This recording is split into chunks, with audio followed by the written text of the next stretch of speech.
Fala galera, eu sou o Felipe, esse é o Facilitadores de Inovação versão podcast. A gente está começando um projeto muito especial para a gente. Para quem ainda não sabe o que é o Facilitadores de Inovação, a gente criou uma comunidade de pessoas que entendem que o futuro está chegando cada vez mais rápido, ele está vindo com um monte de substituição e a gente acredita que o futuro não é um lugar para onde a gente está indo, o futuro é um lugar que a gente está criando.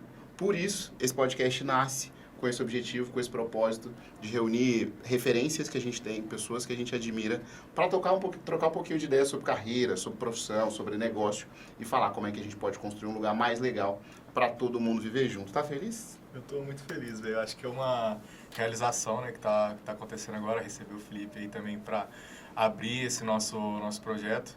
A gente tá no mundo dos podcasts aí desde 2015, né, velho, fazendo. Então, o nosso TCC de faculdade foi sobre podcast, a nossa entrega foi essa. Então, a gente também vem acompanhando esse formato, a evolução, e tava dando saudade, né, desse formato. Então, acho que agora a gente tem um projeto aí bacana para encabeçar. E estamos muito felizes, Felipe, te receber aqui, cara. Primeiro aí se apresenta para a galera aí, para todo mundo entender. Depois a gente vai trocando ideia, mas que isso, é muito legal receber você aqui, né? Não, eu que agradeço, a felicidade é toda minha de poder estar aqui com vocês, duas pessoas incríveis que eu admiro e estou aqui também para aprender com cada um de vocês, né? Eu sou o Felipe, tenho 33 anos, sou natural de Varginha, sou de Minas, mineiro, com muito orgulho. Sou casado, tenho duas meninas, Cecília e Olívia, e atualmente estou como reitor do Grupo Unis, né? Que é um centro universitário do sul de Minas, que atua desde a educação básica até o mestrado, e estamos aí nesse novo projeto aí. Muito bom. Deixa eu só, enquanto a gente corrige aqui, só para não deixar de aparecer a nossa telazinha bonitinha, porque estava em formato de sono, só para a gente voltar e trocar um pouquinho mais de ideia com o Felipe sobre. Felipe, a gente queria começar essa conversa falando um pouquinho sobre o seu momento, e aí já a gente vai conversar sobre o contexto todo. Mas para quem não sabe, o Felipe é o reitor mais jovem do Brasil hoje. Talvez. Isso. Não, sim. E estatisticamente sim, né? Sim, comprovado. A gente já trocou algumas ideias sobre isso, você já deve ter respondido isso várias vezes, pessoalmente, profissionalmente, em rolê, enfim. Como é que é, velho? O que você está sentindo? Como é que está o seu momento, 4 meses à frente da reitoria do Grupo Unis, que é um dos principais grupos de educação do Estado, se não o principal, quando a gente fala da iniciativa privada. Como é que você está? Queria saber, assim, uma pergunta mais aberta, qual que é o sentimento do momento? Cara, primeiro, assim, o sentimento é de muita responsabilidade, né?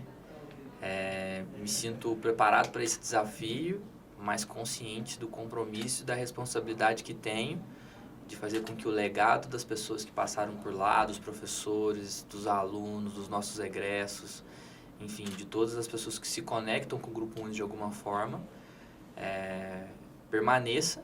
E tenho aí esse desafio de levar o Unis para outros patamares, né? Construir aí, escrever novas páginas na sua história. Então, muito consciente dessa responsabilidade. Eu brinco com o pessoal do dia a dia, né? Com o nosso time que é como se eu estivesse numa nova empresa, assim, né? Então, eu tenho 9 anos de Grupo Unis. Eu entrei... Na verdade, a minha história com o Grupo Unis é uma história de amor, assim, de muito mais de 9 anos, né? Eu sou egresso, me formei no Grupo Unis, me tornei professor no Grupo Unis, depois entrei na área administrativa, né, enquanto executivo, e agora estou como reitor. Mas apesar desses 9 anos, o que eu falo com a turma é que é como se eu estivesse numa nova empresa, assim, né? Como se eu tivesse... enfim, foram renovadas as energias, as expectativas, e estou pronto para esse desafio. Ser o reitor mais jovem do Brasil é uma consequência, assim, né? Eu falo para todo mundo me pergunta, nossa, mas você é o reitor mais... Mas o título é legal. Legal. Dá para ficar bonito no LinkedIn, tá? De ser o mais novo do Brasil, né? Eu acredito que, assim, a idade é uma consequência, né? Mas é interessante, assim, aonde eu vou, recentemente fui dar uma entrevista numa rádio, e eu cheguei 5 minutos atrasado, e aí eu pedi para chamar a pessoa que me convidou. Não, espera aí que ela tá aguardando o reitor do chegar. Falei, então, sou eu. Não, mas você é novo, o reitor é velho. Falei, não, sou eu. Né? E em reuniões também, né, que eu participo, é muito natural que a figura do reitor, né, a representação social de um reitor, ela vem, né, de mais idade, né, de uma pessoa mais sênior. E quando eu chego é uma quebra de paradigmas mesmo e fico feliz de talvez ser ponta de lança nesse sentido. Em algum momento da tua carreira, assim, já dentro do Grupo Unis, ou até quando você estudava, você imaginou que esse momento ia acontecer? Assim, eu nem falo tão cedo, assim, porque eu acho que é uma posição também muito difícil de ser atingida. Como que, tipo, foi tua carreira até esse momento de se tornar reitor, de receber o convite? Como é que você ouviu a primeira vez? Como é que chegou para você esse convite, assim? Tipo, você estranhou, falou, sei lá, o professor Stefano tá maluco de fazer esse convite? Ou você já ficou empolgado na hora? Mas conta um pouquinho, tipo, se isso já passou pela sua cabeça algum dia antes ou se foi total surpresa para você? Tom, na verdade, assim, eu acredito em 2 grandes pontos. Primeiro, que você precisa estar preparado para todas as oportunidades que a vida te apresenta. E desde que eu ingressei no Grupo Unis, né, eu sempre estive pronto e preparado para qualquer oportunidade. Então, a minha primeira oportunidade foi enquanto coordenador do curso de administração à distância, né, do Grupo Unis. E ali eu me preparei já com inglês, já com ferramentas de gestão de projetos. E em seguida, eu fui convidado para liderar o Congresso Internacional do grupo. Por quê? Eu estava pronto para falar um outro idioma e estava pronto para poder fazer uma gestão de mais de 250 atividades acadêmicas em uma semana. Logo em seguida, o professor Stefano me convidou para liderar a unidade de educação corporativa. Por quê? Porque eu estava pronto e tinha um relacionamento, um network com as empresas da cidade, né? E eu tinha uma empresa de comércio exterior na época que me permitia se relacionar com outros empresários. Então, eu estava pronto para aquela oportunidade também. Em seguida, ele me convidou para chefiar o gabinete, que é fazer a ponte, né, a interface dos setores administrativos da instituição com a reitoria e com o setor acadêmico. E ali eu tive a oportunidade de aprender muito, mas eu tinha ali também habilidades que me permitia desenvolver novas competências do ponto de vista de marketing, estratégia, até mesmo jurídico, enfim. Então eu acredito que você precisa estar pronto, né, para as oportunidades que a vida lhe oferece. E segundo, foi mesmo um voto de confiança do professor Stefano, né, que sempre me ensinou muito. E o professor Stefano estava à frente da instituição já há 32 ou 33 anos. A gente brinca, né? Eu tenho 33 anos de idade e ele tinha 33 anos à frente do Unis. Então, foi um ato muito de coragem dele, mas também ele percebe que é um momento de buscar Novidade, né, novos projetos. Hoje ele continua junto com a gente, nos ajudando e dando toda a retaguarda. Hoje é o chanceler, né? Hoje ele é o nosso chanceler que cuida... Quem que é chanceler? O chanceler hoje ele cuida de todo o relacionamento internacional e institucional. Então esse relacionamento com a comunidade, a sociedade, o poder público, com as associações, é liderado pelo professor Stefano. E também o nosso relacionamento internacional. Então essa interface com a comunidade se dará a partir de agora pela chancelaria do Grupo Unis, que tem o professor Stefano à frente. Ô, Felipe, eu queria ainda ficar nesse campo, já a gente vai por um lado mais corporativo e tal, mas eu ainda queria ficar nesse campo pessoal. Esses dias eu estava ouvindo algumas referências e tal, e tem um cara que eu sigo que ele sempre faz analogia dos negócios com esporte. Ele fala que todo grande gestor, toda grande gestora, todo grande líder de inovação, facilitador de inovação, precisa ser como um atleta. Você precisa preparar, né? Você precisa estar completo o suficiente para que você esteja pronto para se adaptar, para reagir e para entender o contexto onde você está inserido. E no seu caso, isso é realidade, porque você também é atleta, posso falar? Pode, né? Aspirante minimamente. Cara, como é que essas coisas conversam? O lado Felipe, pai, esposo, irmão, enfim, com o lado jiu-jitsu, que é o esporte que você pratica, mais esse lado que hoje eu imagino que ocupa, se não quase toda a sua agenda, grande parte. Como é que você tenta equilibrar essas coisas atualmente, assim? Bom, eu costumo dizer que grandes poderes requer grandes responsabilidades. Tio Ben, Homem-Aranha. Então, eu preciso encontrar um equilíbrio também, porque senão a gente não consegue nem sobreviver e dar conta de tantas responsabilidades que a gente tem. Estar à frente do Grupo Unis requer muitas responsabilidades. E a gente tem muitos desafios pela frente. A gente posso contar daqui a pouco. Mas focando nessa sua pergunta, eu busco sempre o equilíbrio aí. Primeiro, na minha família. Então, sem sombra de dúvidas nenhuma, o meu principal cargo, né, minha principal função é ser pai. Aprendo muito com as meninas, muito mesmo. Ser pai ressignificou a minha vida, como eu lido com as coisas, com os negócios, com as amizades, então todos os meus relacionamentos. Então eu preciso estar bem comigo mesmo, com a minha família, é o primeiro ponto. Segundo ponto, com os meus amigos, então eu não tenho muitos, mas os que tenho eu amo e vivo intensamente com eles toda essa jornada, né? E gosto de dizer para eles, inclusive, que mais vale os amigos que estão do seu lado na trincheira do que a própria guerra. Então, eu acredito muito nisso. E o terceiro ponto é o esporte, né? Que é o jiu-jitsu, e também a espiritualidade. Então, eu busco esses 4 pontos aí, né? Estar conectados muito bem para que eu possa estar prontos para enfrentar qualquer adversidade e obstáculos aí que as circunstâncias nos traz. Mas o jiu-jitsu em si é um esporte que eu gosto muito, né? Já pratico há 11 anos. Sou faixa marrom, tô bem próximo da preta. É a penúltima? É a falando penúltima. de leigo aqui, que eu não faço, né? Existe a última, que é a coral, né? Mas só depois de 55, 60 anos que você consegue atingir. Caramba. Demora um pouco, acho. Demora bastante. Mas eu tô na faixa marrom, eu já pratico há 10, 11 anos. E o jiu-jitsu entrou na minha vida de uma forma muito curiosa, assim. Eu não gostava, tinha um big preconceito. E escuto ainda dos colegas, agarrando um homem, esfregando. Mas enfim, e como que o jiu-jitsu apareceu na minha vida? Cara, eu ia formar, né, administração em comércio exterior no Unis em 2011.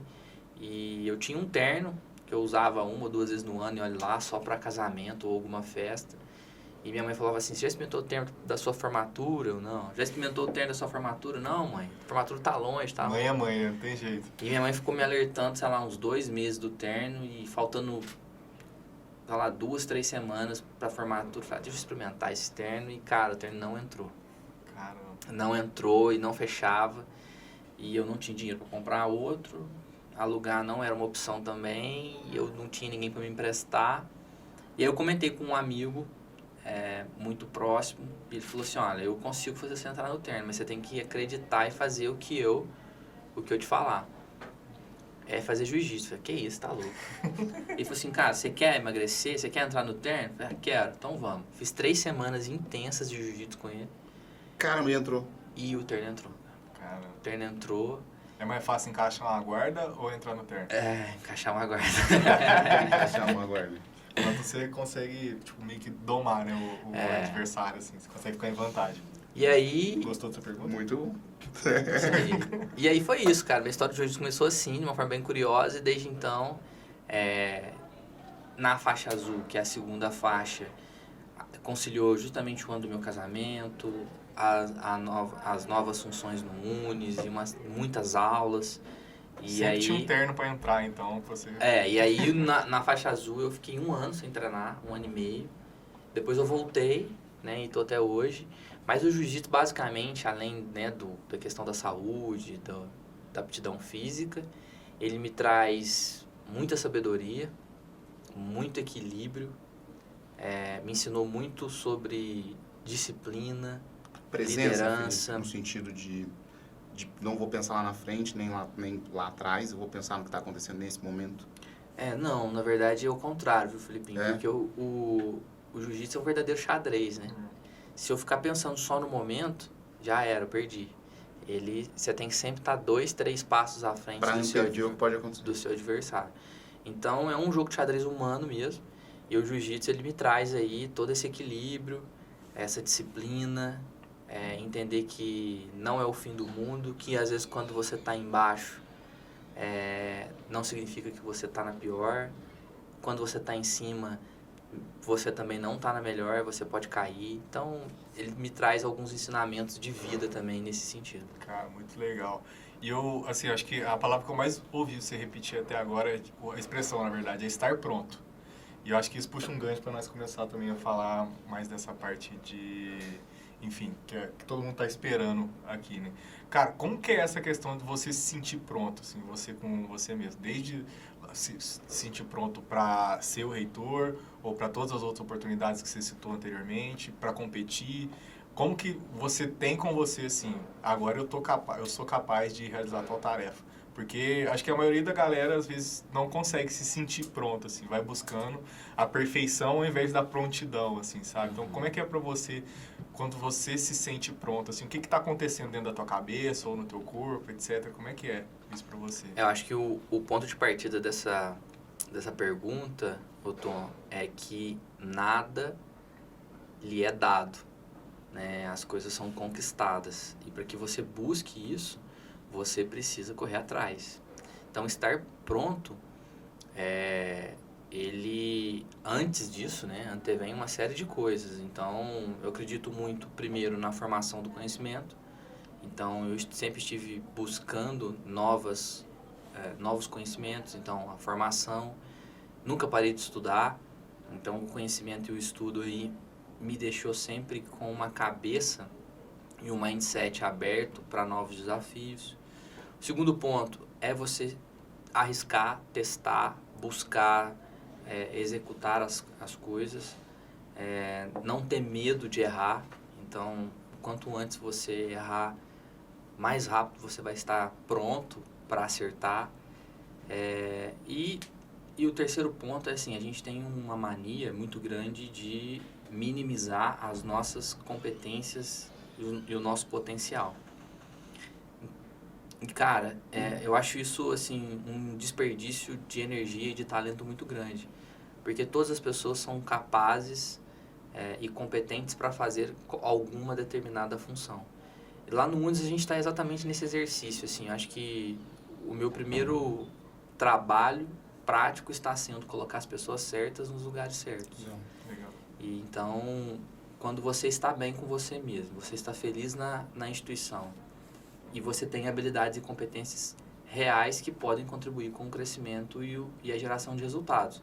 Então, é colocar as pessoas certas nos lugares certos e aí você incentiva as pessoas a estarem prontas para aqueles novos desafios. O Kobe Bryant, ele tinha uma frase que eu amo, que ele falava que ele se sentia preparado porque a confiança dele vinha da quantidade de vezes que ele errou, que ele acertou e que ele praticou aquilo que ele tinha que fazer no dia a dia.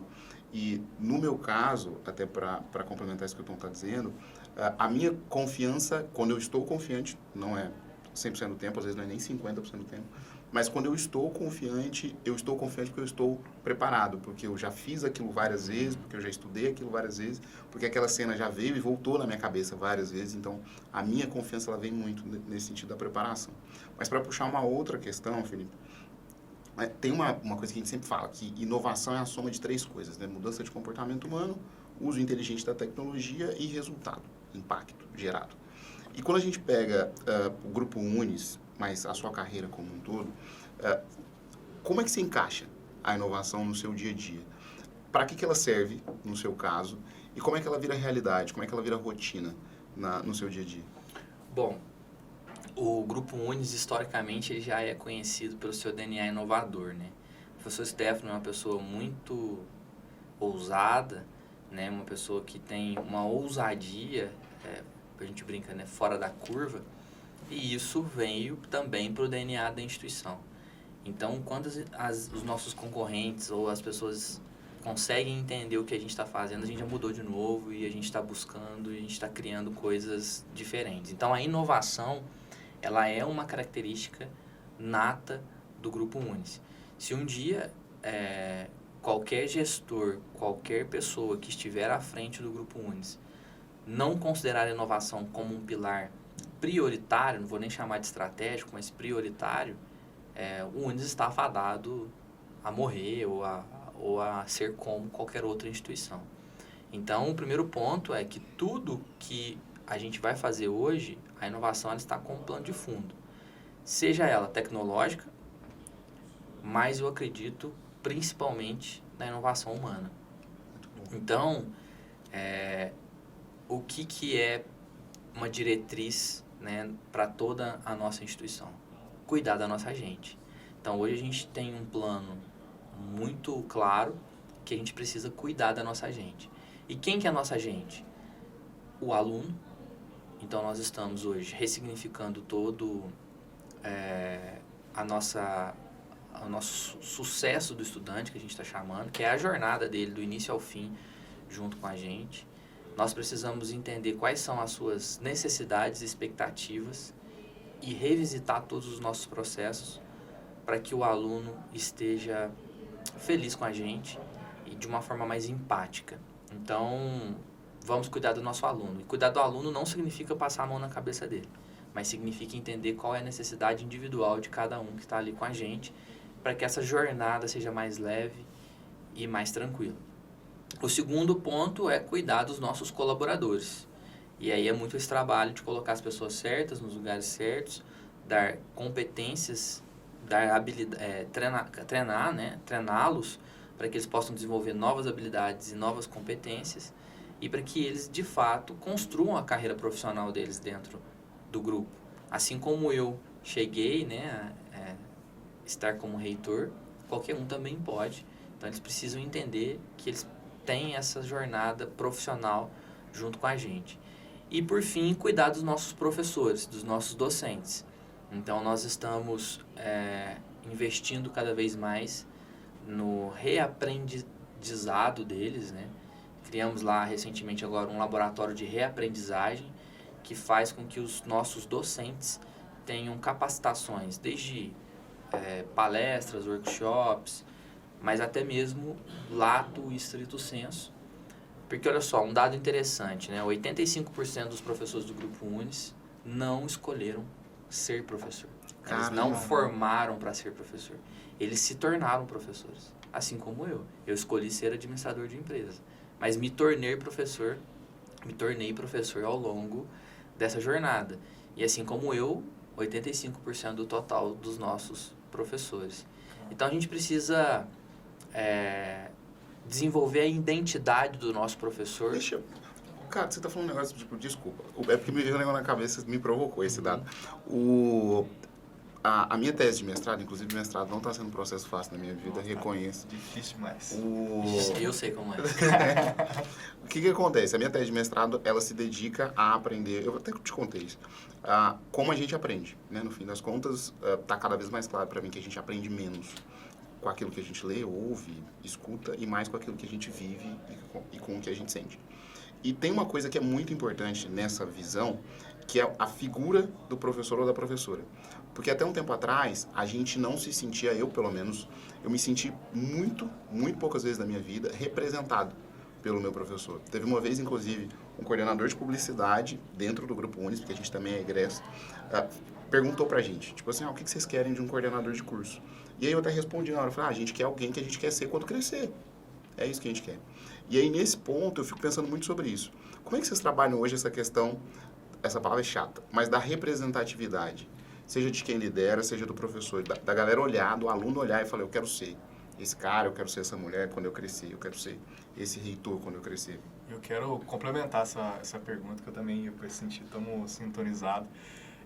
Cara, eu acho que, assim, uma das questões mais inovadoras que eu percebo na linguagem de vocês em relação ao corpo docente é chamar o professor de coautor de vida. E tem muito a ver com isso que você está falando, de colocar as pessoas certas nos lugares certos, né? Então, o professor ele acaba ajudando a fazer com que isso aconteça, né? Então, como que é esse trabalho, assim, né, para escolher essas pessoas que vão conseguir indicar quais pessoas vão estar no lugar certo para os alunos, assim? Vamos complementando. Bom, não é uma tarefa fácil, então vamos só concluir, né? Então, nós estamos cuidando do nosso docente. Para isso, obviamente, a inovação do ponto de vista tecnológico, ele é uma prioridade. A gente precisa automatizar os nossos processos, mas acreditamos muito na formação humana. Então, esse é a nossa principal inovação interna. Feito isso, cuidando da nossa gente, né, e adaptando aí as tecnologias, a gente cai aí nessa pergunta de vocês com relação à representatividade e escolher o docente, né? Não é uma tarefa fácil. A gente até está mapeando, né, quem é quem aí dos cursos e como é que a gente pode potencializar e melhorar a performance de todo mundo nesse sentido. Mas o Grupo Unis também acredita muito no processo da diversidade.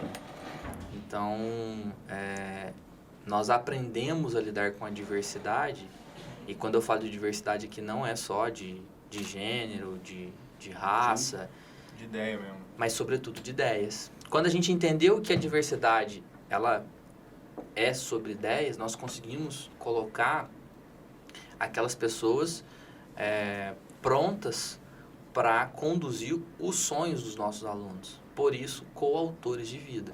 Eles são coautores porque eles recebem um aluno no primeiro período e muitos ficam com eles durante 5 anos. E a responsabilidade deles conduzir, né, os nossos alunos nessa trajetória é gigantesca. Então, a gente mapeou tudo isso, tem mapeado ainda. Recentemente, nós lançamos um censo de diversidade dentro da instituição, que, na minha opinião, foi um grande ato de coragem. Muitas pessoas não têm essa coragem, né? Muitas empresas não têm essa coragem, mas eu, enquanto reitor, eu não consigo te dizer quantos alunos autistas nós temos, por exemplo. Não consigo te dizer quantos alunos negros, quantos alunos LGBTQIA+, não consigo te dizer. E nós fizemos esse censo e ele nos ajudou prioritariamente a entender o quanto que essa diversidade contribui com o desenvolvimento e o avanço da nossa instituição e das pessoas que estão inseridas, né? Sejam os nossos professores ou os nossos alunos. O trabalho continua, temos muita coisa para fazer, e a gente quer que esse impacto seja vivido e percebido pelos nossos alunos dentro de sala de aula. É muito bom. Felipe, eu queria te perguntar, você lembra de um grande erro que você teve assim? Você, tipo assim, algo que você tinha muita certeza de que ia dar bom e deu ruim? Sabe, algo que te ensinou pra caramba, que você não esquece, que virou meio que virada de chave na tua carreira? Teve algum momento assim? A gente costuma brincar, né, nesses erros aí, que quando faltou o departamento de vai dar merda. A gente fala. A gente fala isso, que é tipo assim, não teve ninguém em nenhum momento que falou, gente, isso aqui pode dar merda pra você. Aí você só descobriu que realmente foi algo errado depois. Cara, assim, já errei muito mesmo. Eu sou um cara que arrependo das coisas que não faço. Eu sou assim também. Das que faço. Às vezes eu sei que talvez não seja a melhor opção, mas eu prefiro fazer e arrepender de ter feito do que aquele sentimento de arrependimento de não ter feito. Eu sou um cara assim. Bom, não sei se tem um erro assim que eu destaco, não, mas uma coisa que eu tenho aprendido muito é a falar não.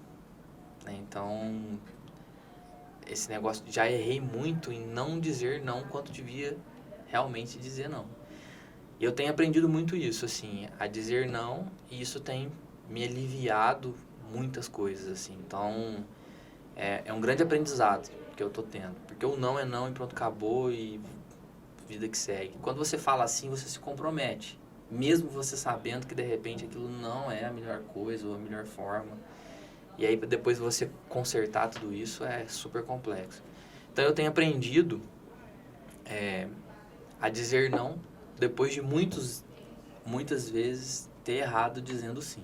Então acho que é um destaque aí que eu trago para vocês. A gente, uma vez em 2020, não sei se você vai lembrar disso, a gente fez um projeto com o Unis, na época, que a gente chamou de A Melhor Profissão do Mundo. E lá, né, já existia essa necessidade, se eu não me engano, você era superintendente de ensino. Acho que era de mercado, né?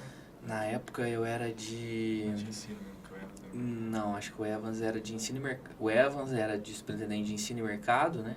E eu estava como superintendente de inovação. E na época a lógica era essa mesmo, né? Falar cada vez menos sobre diploma e cada vez mais sobre carreira mesmo.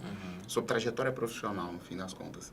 E o nosso projeto ele tinha muito essa ideia de trazer habilidades do futuro e começar a compartilhar com a galera de uma forma metodológica, enfim. E no nosso caso a gente fez muito também nesse projeto. Mas o Uni estava aberto, que foi o que mais chamou a nossa atenção. Isso acontece mais vezes ou foi porque vocês gostam da gente? Não. Acontece mais vezes, assim. A gente é uma instituição super aberta a novas ideias, a novas oportunidades, a novos projetos. E, cara, a gente ama dar oportunidades para as pessoas que a gente gosta, como vocês que são ex-alunos, né, e que fazem parte da nossa história. Então, a gente tem muito disso lá, assim, muita coisa acontecendo, muita coisa bacana rolando, e tem coisas que a gente está fazendo que a gente nem sabe se vai continuar existindo. Legal. E, assim, agora uma pergunta até mais voltada para uma audiência de gente que trabalha dentro do Unis, assim, a abertura para novas ideias existe, né, dentro do Unis. Mas como é que tá, se eu fosse citar assim, um tema central que o Unis hoje está necessitando mais, a gente fala de intraempreendedorismo, né, que é um tema que a gente sempre aborda bastante, se fosse ter agora um grande laboratório de ideias do Unis, assim, vocês estão com expectativa de receber ideias sobre qual tema, sobre qual diretriz principal, assim, de que os colaboradores consigam contribuir? Essa pergunta é curiosa porque olha só que interessante, né? A gente tem lá o nosso departamento de inovação, né? Que é a Vila Sapiens, né? A nossa grande fábrica de startups. E eles recentemente, um mês, lançaram o funil de ideias. E a gente está justamente pedindo para que todos os colaboradores coloquem nesse funil de ideias projetos ou processos de melhoria de problemas reais que eles têm no dia a dia, né? Cara, a gente tem quase 1.000 funcionários, nós temos 8 unidades fora de sede, mais de 200 polos espalhados por todo o Brasil. É humanamente impossível eu estar presente fisicamente, né, nessas unidades ou conversar com essas 1.000 pessoas. Tento me fazer o mais presente possível, mas não consigo. Então, o funil de ideias permite com que qualquer colaborador de qualquer setor coloque para nós qual é a sua principal dor. E agora a gente vai fazer um grande hackathon, né, dessas dores, dessas ideias. Mas assim, hoje, enquanto talvez principal, né, gestor da instituição, primeiro, acho que a gente precisa melhorar muito a nossa comunicação interna, muito mesmo. É um problema que quase não se repete. Não, ninguém tem. A nossa comunicação interna, assim, eu queria criar uma forma de ter uma ideia, lançar um projeto ou uma dificuldade, colocar, e todo mundo está sabendo, sabe? Então, a gente não consegue acertar muito. Acho que primeiro a comunicação interna, talvez o desenvolvimento das lideranças. A gente já avançou muito nessa pauta também, mas a gente precisa ter ali talvez um processo mais estruturado no desenvolvimento de novas lideranças. Porque eu vou te falar, cara, nós temos um verdadeiro celeiro de novos talentos. Essas pessoas precisam ser lapidadas, né? Para que se tornem um verdadeiro diamantes. E nós queremos que isso aconteça e que eles estejam felizes dentro da instituição, que descubram a jornada deles dentro da instituição, mas que se não for lá dentro também, que eles estejam prontos para terem voo fora da instituição e conquistarem os seus sonhos. Então a gente precisa estar bem alinhado com relação a isso. Legal. Falando de sonho, então, para aproveitar esse gancho, qual que é o seu maior sonho enquanto reitor para os próximos 5 anos? Assim, o que você quer ver lá em 2028, no final? O que você quer? Fiz a conta rápida aqui na cabeça. O que você quer ver, assim, cara? Tem a ver com curso? Tem a ver com internacionalização? Quais são as suas principais metas aí para esse ciclo que está se aproximando? Cara, assim, é uma pergunta difícil também, né? Mas vamos lá. Primeiro que eu gosto de dizer que o Unis não tem dono, né? O Unis não é meu. Se eu morrer hoje, não é herança da minha filha. As pessoas que estão ali são professores que acreditam no poder da educação, que acreditam no nosso propósito, né? Que é empoderar a gente para transformar realidades. Todas as nossas reuniões e todas as nossas ações precisam conversar com o nosso propósito. Então, quando eu penso em futuro, né, cara, eu penso que o Unis precisa ser um organismo vivo, independente das pessoas que ali estão.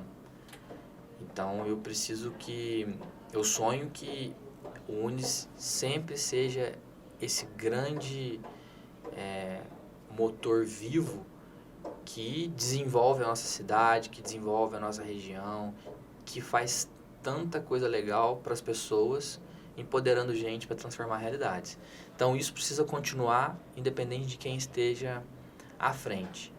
Do ponto de vista de tarefas, né, então esse é o grande legado, que isso precisa continuar. Agora, do ponto de vista de tarefas, sem dúvidas nenhuma, o nosso curso de medicina, né, isso é um projeto muito... Depois você dá um bocadinho mais de detalhe. De muito claro, muito claro. O nosso curso de medicina, ele é prioridade, e a gente está tratando isso como o projeto das nossas vidas, mas ele vai acontecer.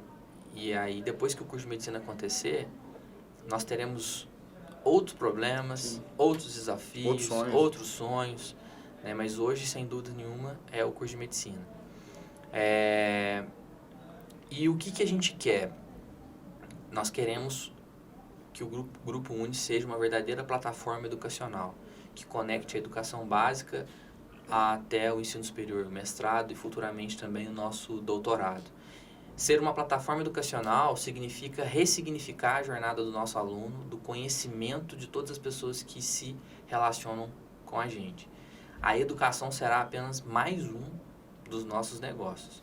Então, a gente quer, e aí me perguntam com muita frequência, qual é a melhor escola de Varginha? Qual é a melhor faculdade de Varginha? Qual é a melhor instituição do sul de Minas? Cara, ser a melhor, ela está relacionada a uma série de coisas. A estrutura física, a corpo docente, a material, a plataforma, a localização.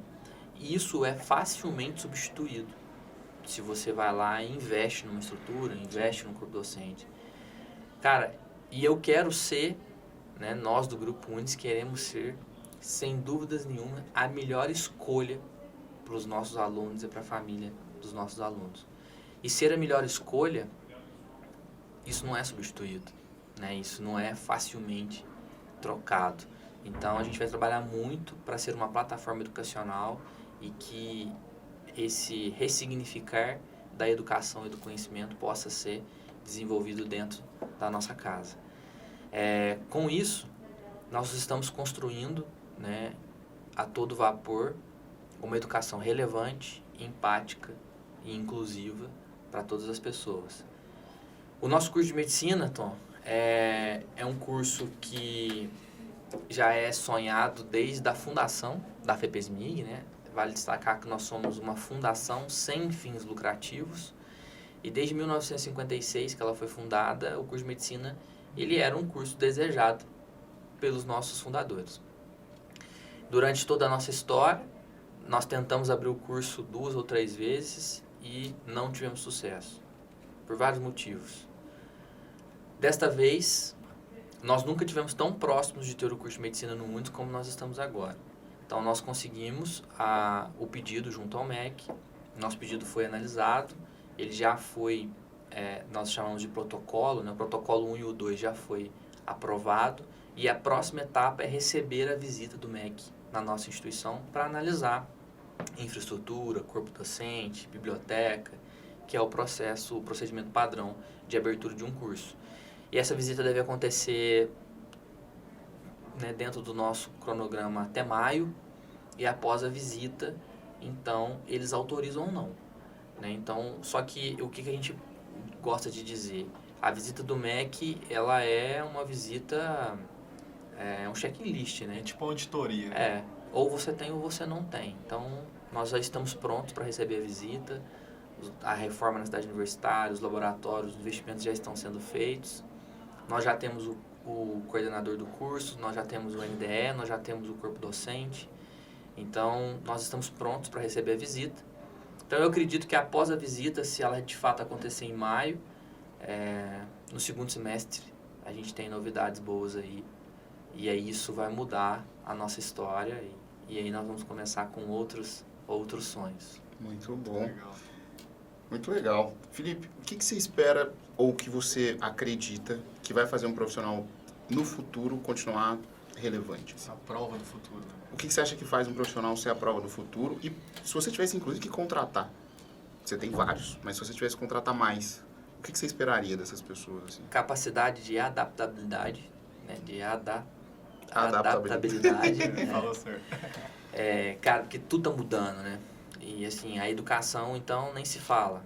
Nossa, nossos desafios do ponto de vista do contexto de mudança educacional é gigantesco.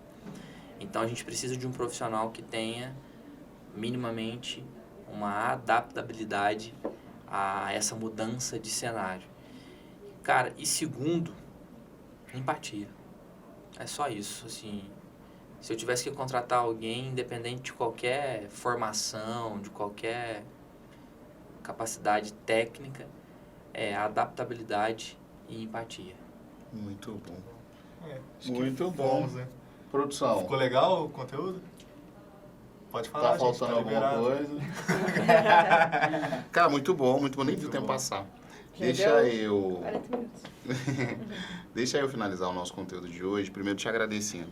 Você sabe, a gente é muito fã do seu trabalho. Você está com a gente em vários momentos da nossa trajetória e da nossa carreira. Aposta não só nas nossas carreiras, mas nos projetos que a gente desenvolve, facilitadores de inovação. É um projeto que tem o Unis como parceiro, como apoiador, como, enfim, impulsionador e acelerador.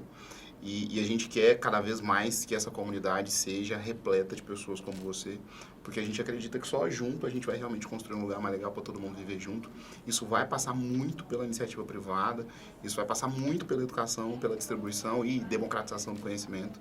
Isso vai passar muito por aprendizagem. Deixo aqui meu muito obrigado, em nome não só do Facilitadores, mas do nosso time todo, que está todo bonitinho ali atrás. Obrigado, você é uma grande referência. Cara, eu que agradeço pelo convite. Me senti muito honrado em ser o primeiro aí, né, com vocês. Contem sempre comigo, contem sempre com o Grupo Unis.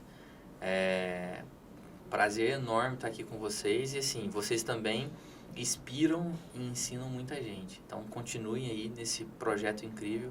Parabéns por essa iniciativa, que tem tudo para dar certo. É isso então, né? Dá um tchau aí pros facilitadores. Continue acompanhando a gente, então esse conteúdo ele tá dentro da nossa plataforma, provavelmente a gente vai postar no YouTube também, né, porque ficou muito bom. Então se inscreva no canal, deixe seu like, compartilhe com quem precisa, quem você acha que vai ser um papo legal de escutar, que vai ajudar de alguma forma. Então tem uma setinha lá, um aviãozinho, manda para todo mundo. Deixa um comentário aí também para participar, a gente continuar essa conversa também dentro da nossa própria comunidade. É isso, valeu, até mais. Sextou. Valeu.